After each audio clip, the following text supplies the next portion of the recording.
Hello and welcome to Aetheral Space 15.18 321. It's been so long. Aetheral Space Arc 15 has been going on for so many years. For real. Feels that Centuries way. Now. We're on chapter 18,321. Oh my god. 3, 2, 1. I'm excited. We're on the 447th Only I loop. Maybe we'll make it through this time. Didn't you also do a countdown for an SCP article? Probably. Yeah, I did. Yeah. What do you mean oh my god, he's forgetting. I do forget. Hulk crying image, but it's Tanhoney's little face plastered over it. It says, I'm starting to forget the names of my SCP articles. I thought you meant you were like, the meme was like, Googling how long does a Tanhoney live? No! You're like, he's getting old. You need to live many more years. I'd be sad if you died Never too dying. soon. Never dying. Don't be... I always think people have roughly like 70 to 80, but then you'll hear someone die at like 48 and you're like, oh my god, we're almost done. I don't intend to perish ever. In some way I will continue to live. Lena, even have you without read my it? body. I have don't know read if you it, want but that. I don't want it in that fashion, but I will like continue to haunt this world perpetually. I love that you think the rich and wealthy would use their Bitcoin farms No, to you preserve your misunderstand. This is consciousness exclusive and to not me. theirs. This is just an ability I have, I think. Okay, like those jellyfish. Yeah, well, maybe not the jellyfish. Like, it's what you thought about. Like, one of my plans is to, like, once I'm dead, if I'm cremated and turned into a diamond, and then someone puts the diamond on a ring and wears the ring, I presume I will take over their body at that point. Yeah, you could try. Well, the previous subjects, their minds were not able to take it, unfortunately, and it became human dolls who can't speak. It would be really cool if someone did that as a family ring, but then each time they die, they crush the diamond and their body, and then add it to make up a slightly bigger diamond. So then, like, 10 generations in, you have, like, a giant diamond. I wouldn't want that, because other people's information would dilute my ego at that point. No, you would just... It would be like... You know the pots they have where you put all the insects in and the last one alive has the strongest poison? It's like that, but you get the sharpest mind. But I want my mind. I don't want anyone else involved. No, you're misunderstanding the point of the exercise. But what if, like, my grandson is, like, a real son of a bitch and he's, like, more powerful than me? I don't want to risk it. You're like every fucking Greek king in a play. I need to put him in a maze. We have to fucking kill him. Put him in the maze. Do not let him near his mother. Alright, shall we begin? So yeah, plan A is possess people with the ring, and if the ring doesn't work, I have scientists across the world ready to transmit working tirelessly 4 waves across the population. My new favorite thing is, you said scientists across the world, which reminded me of this. Every time something bad happens in my life and I bitch about it, my friend goes, my agents are hard at work. I love the idea of, like, hiring, like, a fucking good trouble-ass squad of people to ruin someone's life. Walks out like, here's what's gonna happen. Yeah. Alright, let's do this. The tower hated. How the tower hated. Even as it spewed threats and declarations of destruction, however, its mind ticked away calmly. It was no imbecile to be controlled by its hatred. It was no traitor like the magician or the moon to neglect the purpose Aetheral had granted it. The tower understood its function, and it understood the function of its hatred. Is it Aetheral? How do you pronounce that? Aetheral, yeah. Okay. On the outside, it belched its odium forth like the flames of hell. On the inside, it sharpened a blade of frozen spite with all the serenity of an assassin. Today was a good day. It would kill a person. The swordsman attacked. He intended a preemptive strike before the tower could begin adapting. This was based on an underestimation of the tower's processing speed, however. The tower had begun to adapt the nanosecond it had sighted its enemy.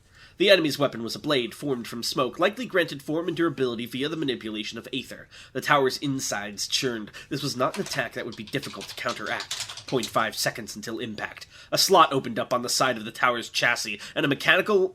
Oh, I'm sorry. And a mechanical arm lunged forth, terminating with a steel blade of its own. The two swords clashed, sending a wave of pressure blasting through the decontamination chamber. The swordsman's companion went flying across the floor, but he was not the tower's current concern. Aetheral had granted it the function of individual murder. Only once the current target was dead would the tower move on to the next. It would not be difficult. Once this room was emptied of life, it would continue its mission, proceeding outside and eliminating the next closest human, and so on and so forth, until every single human in the universe was dead. Yes, the tower hated. How the tower hated. That hatred drove it further than any fuel. The clash of swords was instructive. They came together again and again, sending sparks flying throughout the room, further blasts of force keeping the companion down.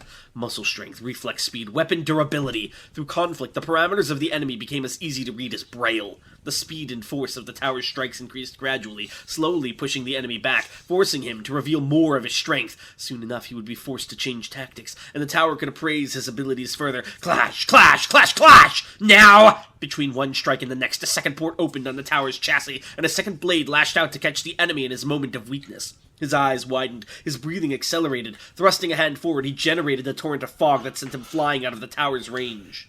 The ability was noted and confirmed. This human could use Aether to generate and mold that strange purple smoke. It was durable enough to act as a solid object once concentrated, and he could reform it as a form of movement. Other applications included reduction of visibility and a means of infiltrating the enemy's insides. The tower prepared nano-automatics within itself to guard against that possibility. As the enemy flipped through the air, the fog he'd produced coalesced into a weapon in his hands, a bow and arrow pointed directly down at the tower. His face was red as he roared out, "Radiant Almighty!" The arrow was fired, becoming a spear of shining flame as it flew down towards the tower, and then it split, becoming a hail of explosive projectiles. The tower noted that, too. In exchange for reducing the overall strength of the attack, the impact zone was expanded. The enemy believed the tower would dodge and sought to mitigate that possibility. That was an incorrect assumption. A slot snapped open on the tower's body, and the weapon within opened fire, blasting the incoming arrows one after another with minute but efficient shots of plasma. Intercepted, the shining projectiles exploded before they hit the ground, leaving the tower unharmed, even as the decontamination chamber around it was devastated. However, the enemy had taken advantage of the destruction to conceal their presence. The smoke from the explosions prevented visual confirmation. The tower calmly switched to auditory imaging, and acted according to its findings.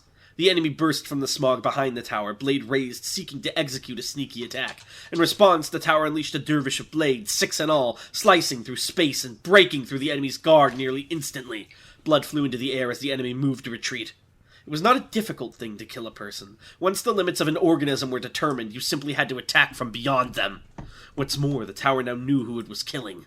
Blade had tasted blood, and that blood brought up a profile from within the tower's pilfered genetic records. Morgan knocked. There were allegiances and histories and relationships detailed there too, but they were irrelevant. The tower required no further motivation to kill. The fact of Morgan Noct's existence alone was enough to warrant execution. It was the same with each and every human being. The number of eyes, the angles of the eyelashes, the configuration of the limbs, the length of the arms, the distance between the legs, the consistency of the skin, the tensile strength of the hair, the rate of blinking, the rate of breathing, the production rate of sweat, the congelation of blood. Every last detail was disgusting and despicable and disagreeable.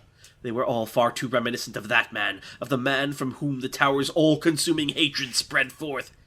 Edgar, loathsome Edgar, vile Edgar, unforgivable Edgar, scum Edgar! Yes.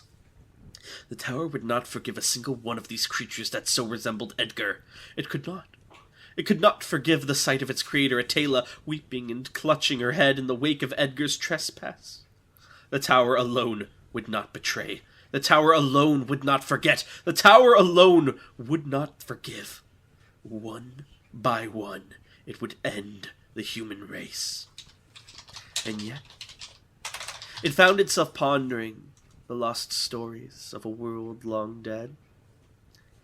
It is said that, as punishment for granting fire to mankind, Zeus sentenced Prometheus to live forever, his innards devoured each day by an eagle.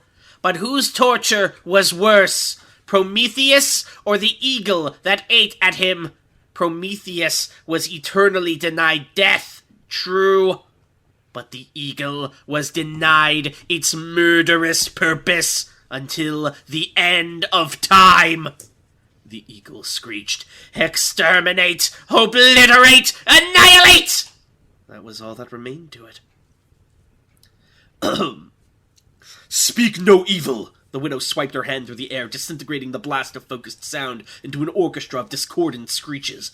Her ice was still forbidden to her, but the same was now true for Blackmane's sound. His main weapon was now sealed away. Well, his main weapon, but that was hardly his only one. He was a lion, after all. Crimson aether surged through Blackmane's paws as he pounced towards the incoming Widow, fang-lined mouth open and ready to snap down on tender flesh. The Widow didn't slow her stride or move to dodge, however. Her able comrade had been put in his proper place. The possibility of his failure did not even exist in her mind right now. "Guardian Entity Byakko, 100%!" The White Tiger intercepted the Black Lion. Heavenly aether crackled around Wolfram's arm as he threw out a literally massive punch, a fist the size of a car slamming into Blackmane from the side and sending him flying off towards the wall. Even with that devastating blow, however, Blackmane was nothing if not resourceful. As his body flipped through the air, he released another blast of sound from his mouth, not as an attack this time, but rather a means of slowing his momentum. He skidded to a halt on the smooth floor, claws screeching as they dug marks into its surface. "I'll admit," Blackmane growled, "this isn't how I wanted things to go. You've earned my respect, Widow." The Widow raised an unimpressed eyebrow. "What am I to do with your respect?" "Nevertheless," Blackmane ignored her, "I can't allow this chicanery to go any further. We are creating the future of mankind here. I won't risk that in a brawl with two lowlives." The Widow tapped her cane against the ground. "Wolfram," she said. Her subordinate needed no further instructions than that. He lunged off the ground in a flash of white, zooming towards Blackmane like a spear of light. As he came in, his arm shifted, transforming into the clawed paw of his guardian entity. A slash to the throat would end Blackmane just like any other animal. Without the boost the One Promise had provided, his Aether's combat usage was limited. Of course, that was only if he was unprepared. The lights went out. In an instant, the crimson lighting of the room was replaced by utter darkness, interrupted only by the flashes of the Widow's and Wolfram's aether. The Widow scowled. It was obvious what Blackmane was doing. Now that he'd seen victory was impossible for him, he was seeking to escape the battle instead. "That won't be quite so easy." She thumped her cane against the ground, and a ping of blue aether rang out from the point of impact, flooding throughout the room. Even with the speed she'd summoned, though, and even with the efficiency of her ping, Blackmane's work was already done. Her ping found nothing. The Black Lion had escaped. Whew. Blackmane let out a sigh of relief as he slowly ascended through the elevator shaft, settling into his mechanical cradle. To tell the truth, he honestly hadn't expected to have to use a Karu here. The experimental armored chassis, based on the Hanged Man, had been positioned above the experiment chamber as an afterthought. But now Blackmane was grateful for it to the extreme. And the moment he'd managed to escape the Widow's sight, it had freed itself from the ceiling and retrieved Blackmane, granting him entrance to the cockpit. Blackmane planted his claws against the shimmering liquid metal before him. This armored chassis, resembling a humanoid lion of shining red and white steel, didn't require something so crude as a control station. Just by being in contact with Blackmane, it would read his nervous impulses and follow his will. He reached his destination. The black gulf of space spread out before him as Karu exited the Thinker's Comet, swimming into the void. Things had gotten somewhat out of control, to be true, but not to the degree that they weren't salvageable. All he had to do was determine the locations of the unruly subjects, proceed there from the outside of the vessel, and eliminate them from a safe distance. So long as their viscera remained in a solid state, Erica would still be able to use her Jaws of God. He opened up a communications channel to the Comet's control room. "This is Blackmane," he said tersely. "Get me locations on the subjects, ordered in ascending distance to myself." No response. He narrowed his eyes and tried again. Still nothing. But it wasn't that his staff was ignoring them. It was as if the communications weren't going through at all. Jammed? Scowling, Blackmane looked up, and far off in the distance, far off in space, he saw a tiny red dot. When had that gotten there? He'd mistaken it for a star at first, but that was surely something different. He narrowed his eyes. "See no evil," and widened them into saucers of horror. Plumes of smoke erupted all throughout the stairway, shattered steps and chunks of concrete flying out alongside them. Erica, Bruno, and Serena had announced the beginning of their battle with quite a bit of fanfare. The sheer destruction their initial clash had created had been enough to split this impromptu arena in two. On one side, Bruno and Serena faced off against the Queen of Consciousness, while on the other, Anatrice and Alcera watched a grinning beast descend. "Ha!" the Id breathed. "It's been ages since I've seen Erica in a real fight. You must think those two showing up is pretty propitious for you, huh?" His words were directed to Anatrice, standing far below him, her face painted pale with soot in shock. Apparently, he was electing to ignore Alcera entirely. On one side of Tybalt Delsed, a stoic gunslinger marched. On the other side of Tybalt Delsed, a grinning jester skipped.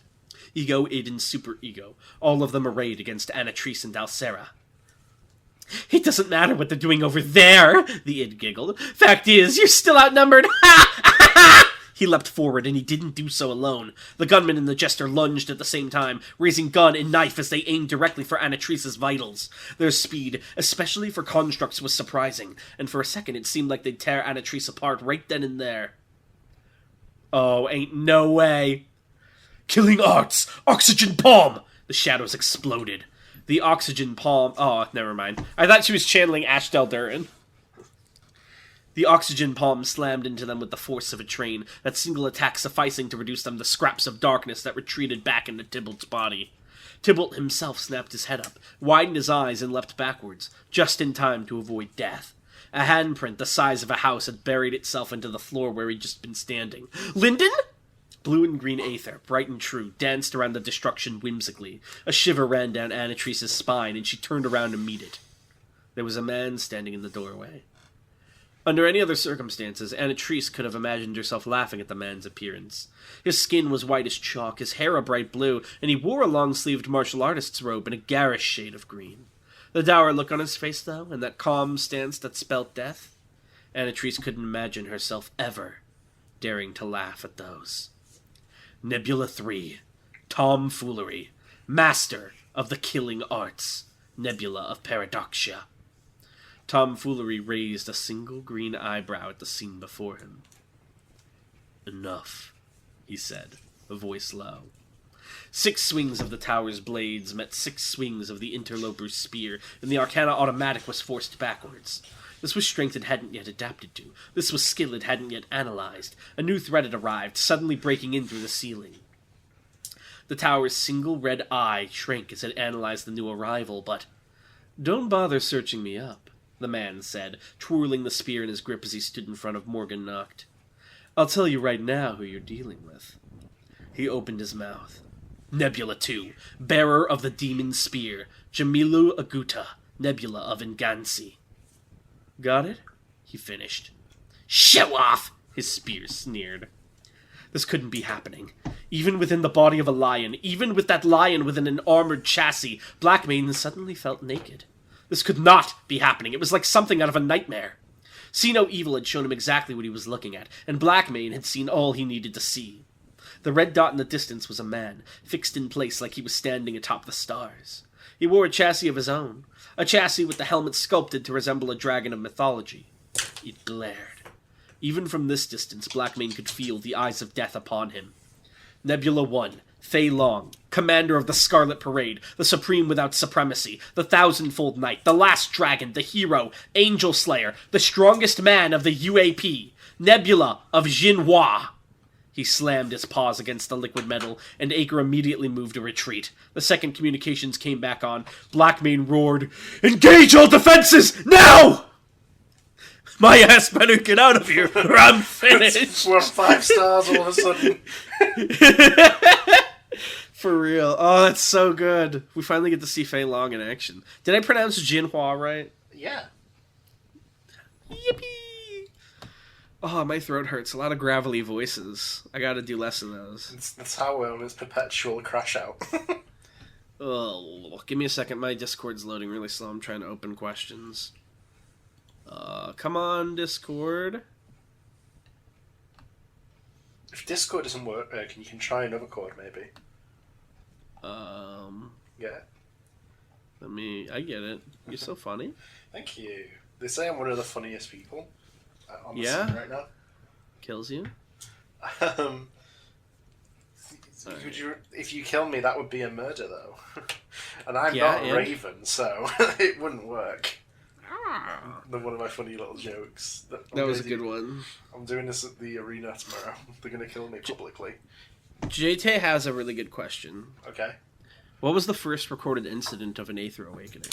It would have been... I don't want to go specifics to this because this is more significant. Like, I think more thought needs to go into it than me just a lot of stream of consciousness right now. But I would imagine it would have been during the Thousand Revolutions.